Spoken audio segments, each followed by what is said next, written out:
Men have fought over the Riverlands since the Dawn Age, though that's to be expected of things that rest below the neck. Doesn't help that the Riverlands are between everything and everything else. The Westerland's gold, the Reach's grain, the Vale's rock, and the North's snow?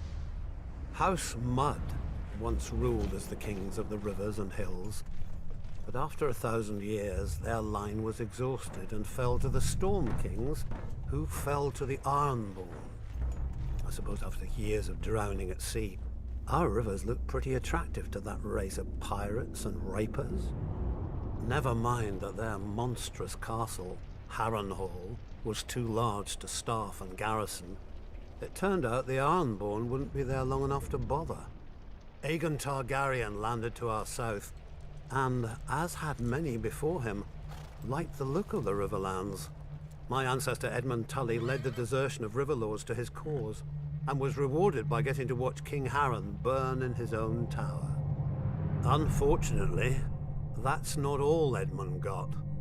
House Tully was named the Lord Paramount of the Trident, which means we had to keep in line all those lords who hadn't governed themselves for thousands of years.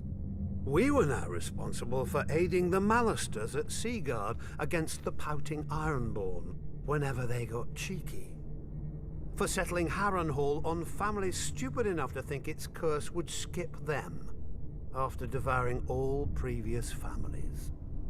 For keeping the Blackwoods and Brackens from wiping each other out and giving us 2 more castles to deal with. For keeping the Freys in their place and out of others' pockets. For marrying off our sons and daughters wisely enough so we didn't follow House Mud into, well, the mud.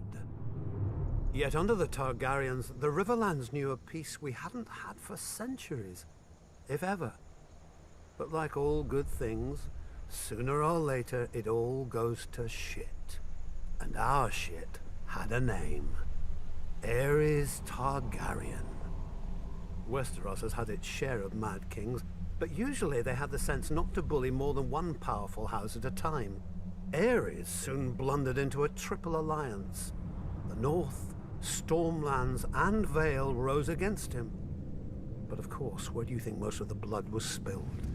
My brother Hoster guaranteed the answer to that with the marriage of my niece to Eddard Stark, the Warden of the North. At least Hoster didn't send her to Robert. So, the Riverlands joined the war against the Mad King, and it was on one of our rivers that Prince Rhaegar died, sealing the fate of his dynasty. Robert was a great soldier and a horrible king. Drinking and whoring are their own brand of madness when you sit on a throne that everybody wants. He died, and another war started. Again the armies marched. Again the Riverlands burned. If Westeros isn't careful, pretty soon our people will grow some sense and abandon this place for a safer realm, like the Dothraki Sea. I joke, of course. The Riverlands are our home, and God's help us, we love it. Still, as they say, the king eats and the hand takes the shit. The same is true of the Riverlands.